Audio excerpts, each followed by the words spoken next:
দর্শক, গতকালকেই আমরা বলেছিলাম যে জামাতের রাজশাহী এক আসনের এক এমপি স্থানীয় ইওনোকে ফোন করে অর্ডার দিয়েছেন যে স্বাধীনতা দিবসের আয়োজনে যেন ত্রিপিটক পাঠ করা না হয়, মানে একমাত্র কোরআন তেলাওয়াত ছাড়া অন্য কোনো ধর্মের জায়গা যেন না হয়।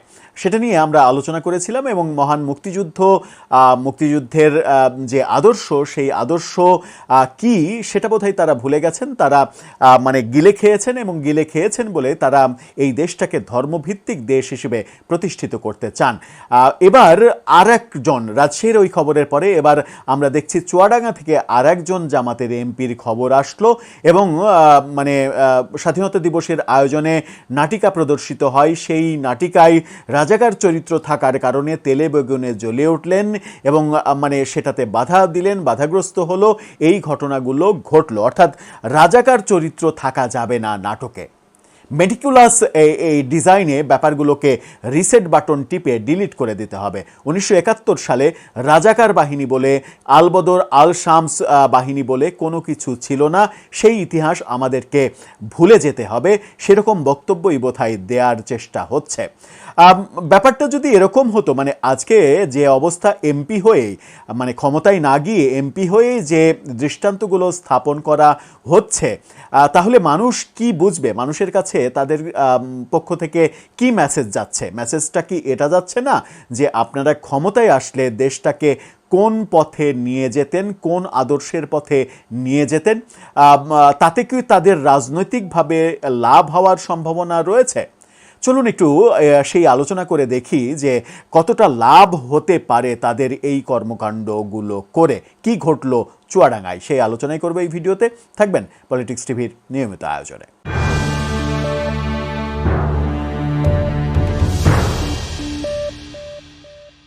দর্শক, মূল আলোচনায় যাওয়ার আগে বলে নিই, নতুন একটি চ্যানেল ফুড ফর অল, যারা ক্ষুধার্ত মানুষের মাঝে খাবার বিতরণ করে। 5 জন তরুণের এই উদ্যোগ, সেই উদ্যোগটা আমাদের ভালো লাগার কারণে আমরা তাদের সঙ্গে একাত্মতা প্রকাশ করেছি, সহযোগিতা করার চেষ্টা করছি।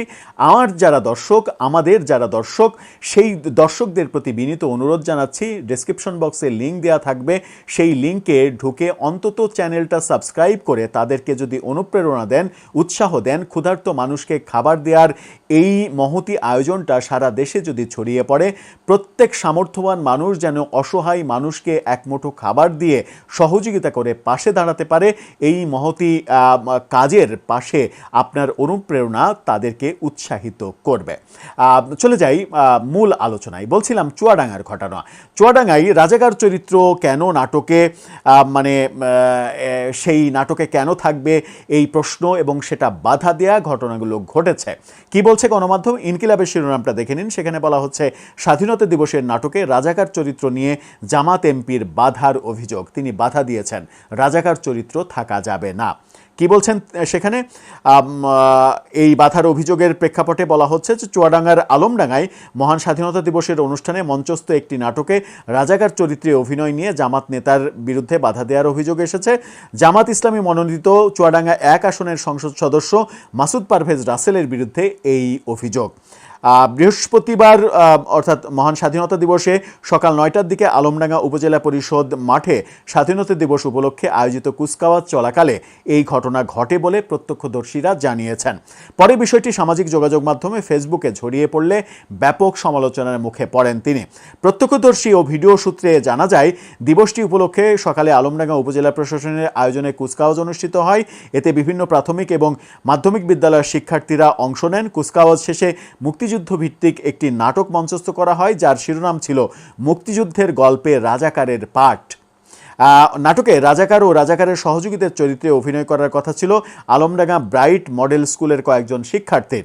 অভিযোগ অনুযায়ী এ সময় উপস্থিত চুয়াডাঙ্গা 1 আসনের সংসদ সদস্য মাসুদ পারভেজ রাসেল ওই চরিত্রে অভিনয় না করার নির্দেশ দেন। মানে কত বড় অধ্যত্ত! স্বাধীনতা দিবসে মহান স্বাধীনতার যুদ্ধের যে ইতিহাস, সেই ইতিহাস বলা যাবে না, এরকম নির্দেশ তিনি দিচ্ছেন, অথচ ক্ষমতায় যাননি কিন্তু তারা।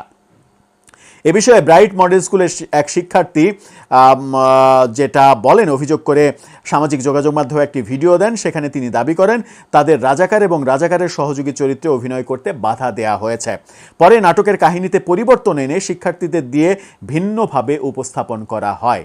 চিন্তা করেছেন কোন দেশে বাস করছি? তাহলে ব্যাপারটা যদি এরকম হতো যে তারা ক্ষমতায় যায়, মানে যদি যেত, তাহলে পরিস্থিতিটা কোন দিকে যেত? ক্ষমতায় না যেতেই ক্ষমতায় বিএনপি, যে বিএনপির প্রতিষ্ঠাতা একজন সেক্টর কমান্ডার, মহান মুক্তিযোদ্ধা, সেই বিএনপি যখন ক্ষমতায়, তখন এই কাজগুলো হচ্ছে। কাহিনী পরিবর্তন করতে বাধ্য করা হয়েছে, রাজাকার চরিত্র থাকতে পারবে না, এটা বাধ্য করা হয়েছে এই স্বাধীন বাংলাদেশে। এ বিষয়ে আলমডাঙ্গা ব্রাইট মডেল স্কুলের প্রধান শিক্ষক তিনি বলেছেন, স্বাধীনতা দিবস অনুষ্ঠানের ঘটনাটি আমার স্কুলের অফিস সহকারী শফিউল আলম লিটন জানিয়েছেন। আপনি কোথায় ছিলেন? মানে আপনার পিয়ন এটা জানাবে আপনি কোথায় ছিলেন। আপনার তো দায়িত্ব স্বাধীনতা দিবসের অনুষ্ঠানে উপস্থিত থাকা এবং উপস্থিত থেকে এই কার্যক্রমগুলো চালানো। আপনার দায়িত্ব এরকম বাধা দেওয়ার ঘটনা ঘটলে সেটা মোকাবেলা করে ইতিহাসের সঠিক পথে থাকা, কিন্তু আপনি সেটা করেননি। অফিস সহকারী এই দায়িত্ব পালন করতে পারেন কিনা জানতে চাইলে প্রধান শিক্ষক বলেন, আমার স্কুলের 4 জন শিক্ষক উপস্থিত ছিলেন, তারা আমাকে জানিয়েছেন কর্তৃপক্ষ আমাদের 12 মিনিটের এই নাটক মঞ্চস্থ করার আগেই সংক্ষিপ্ত করে 5 মিনিট নাটক মঞ্চস্থ করতে বলেছেন। মানে আপনি ঘোড়ার আন্ডা কাটছিলেন, ঘোড়ার আন্ডা ভাজছিলেন। আপনি প্রথমে বললেন আপনার পিয়ন আপনাকে জানিয়েছে, তখন সাংবাদিক যখন আপনাকে বললেন যে পিয়ন এই কাজ করতে পারেন কিনা, তখন বললেন শিক্ষকরা আছে। আর আপনি কোথায় ছিলেন? মানে আপনি কি অন্য কাজে ব্যস্ত ছিলেন? আপনি কি গুরুতর কোনো মানে কাজ করছিলেন? আপনার সঙ্গে কি প্রধানমন্ত্রীর শিডিউল ছিল? প্রধানমন্ত্রীর সঙ্গে মিটিং করছিলেন? নাকি ফেসবুকে বান্ধবীর সঙ্গে আপনি আড্ডা দিতে ব্যস্ত ছিলেন, ভিডিও কলে ব্যস্ত ছিলেন? সেই প্রশ্নটাও হয়তো বা আসবে সামনে। এ বিষয়ে চুয়াডাঙ্গা 1 আসনের সংসদ সদস্য মানে শিক্ষক, তার আগে শিক্ষকের সঙ্গে ফোন করার মানে পরবর্তীতে আবার ফোন করলে তিনি আর ফোন ধরেননি, এই বিষয়ে কথা বলতে চাননি। এমপি তিনি বলেছেন যে আমি উপজেলা অনুষ্ঠানে উপস্থিত হয়ে প্যারেড গ্রাউন্ডে সালাম গ্রহণ করে চলে আসি। ডিপ্লেসের সময় আমি ছিলাম না, ওই ছেলেকে আমি চিনি না, তার অভিভাবক বা শিক্ষক কারো সঙ্গে আমার কোনো ধরনের কথা হয়নি। আমাকে রাজনৈতিকভাবে হেয় করার জন্য প্রতিপক্ষের কেউ তাকে শিখিয়ে পড়িয়ে দিয়েছে বলে আমার মনে হচ্ছে। তাহলে নাটক ছোট করতে কে বলেছে? 12 মিনিটের নাটক 5 মিনিট করতে কে বলেছে? রাজাকারের চরিত্র বাদ দিতে কে বলেছে? অযথাই এই অভিযোগ এসেছে, সেটা একটা বড় প্রশ্ন। যদি অযথাই এই অভিযোগ আসে, যদি আপনার মানহানির জন্যই কেউ এইটা করে থাকে, তাহলে আপনি আইনের আশ্রয় নেন। আর যদি আপনি এটা সত্যিই করে থাকেন, তাহলে আপনাকেও আইনের আওতায় আনা হবে কিনা সেটা সরকার বোধহয়, সরকার বাহাদুর ভালো বলতে পারবেন। কারণ এই দেশে মুক্তিযুদ্ধের বিরুদ্ধে কোনো কর্মকাণ্ড করলে সেটা শাস্তিযোগ্য অপরাধ হবে কিনা সেই সিদ্ধান্ত নেয়ার দায় এবং দায়িত্ব সরকারের উপরেই বর্তাবে। আলমডাঙ্গা উপজেলা নির্বাহী অফিসার পান্না আক্তারের সঙ্গে ফোনে কথা হলে তিনি জানান, স্বাধীনতা দিবসের অনুষ্ঠানটি সুন্দরভাবে পালন করা হয়েছে। প্যারেডের প্রতিটি প্রতিযোগীকে 5 মিনিট করে প্রদর্শনীর জন্য সময় নির্ধারণ করা হয়। রাজাকার চরিত্রে অভিনয় তো 2-3 মিনিটও করা যায়। 5 মিনিট সময়ে তাদের স্কুল কি প্রদর্শনী করবে এটা আমাদের বিষয় না। তারা নির্ধারিত সময়ের মধ্যেই প্রতিযোগিতা করবে, এটা সবার জন্য সমান, কারো জন্য আলাদা করে সময় নির্ধারণ করা হবে না। রাজাকার চরিত্র নিয়ে অভিনয়ে বাধা প্রদানের ওই অভিযোগ বিষয়ে আমার কিছু জানা নেই। আপনিও ঘোড়ার আন্ডা পাড়ছিলেন, মানে আপনিও কিছু জানেন না, এই অভিযোগ আসছে এমপির বিরুদ্ধে, আর আপনিও কিছু বলছেন না, কারণ আপনি ভাবছেন যে এমপির বিরুদ্ধে কথা বললে আপনার চাকরি চলে যাবে। অথচ আপনি ভাবছেন না যে এই মুহূর্তে দেশের সরকারের দায়িত্বে রয়েছে মুক্তিযুদ্ধের অন্যতম সংগঠক নেতৃত্বে গড়ে ওঠা একটা দল এবং মুক্তিযুদ্ধের পক্ষের অন্যতম বড় শক্তি হিসেবে দাবিদার বিএনপি। আপনি জামাতের একজন এমপির কথাই মুগ্ধ হয়ে সেই কাজগুলো করেছেন, এখন অস্বীকার করছেন, অন্যভাবে যুক্তি উপস্থাপন করছেন। আর সেই স্কুলের প্রধান শিক্ষক বলছেন পিয়ন ব্যাপারগুলো দেখেছেন। এখন তদন্ত করে দেখার বিষয় যে ওই স্কুলের প্রধান শিক্ষক উনিও ওই এমপির দলের মানুষ কিনা, কিংবা কোনোভাবে রাজনৈতিকভাবে মোটিভেটেড কিনা, যিনি মহান মুক্তিযুদ্ধ, স্বাধীনতা দিবস এগুলো মানেন না বলেই সেই আয়োজনে অনুপস্থিত থেকে পিয়নকে পাঠিয়েছিলেন তিনি। অনেক কিছুই সম্ভব এই দেশে। এই দেশ এমন একটা দেশ, সব সম্ভবের দেশে পরিণত হয়েছে এবং সব সম্ভবের দেশে পরিণত করেছেন মূলত গত ১.৫ বছরে প্রফেসর ইউনূস তার মেটিকুলাস ডিজাইনে। দেশটাকে এমনভাবে সাজিয়েছেন যে এই দেশে মুক্তিযুদ্ধ বিরোধী কিংবা মবতন্ত্র জায়েজ করার জন্য যা কিছু তাই করা যায়, যা ইচ্ছা তাই করা যায়, তার বিরুদ্ধে কোনো কিছুই করার উপায় নেই।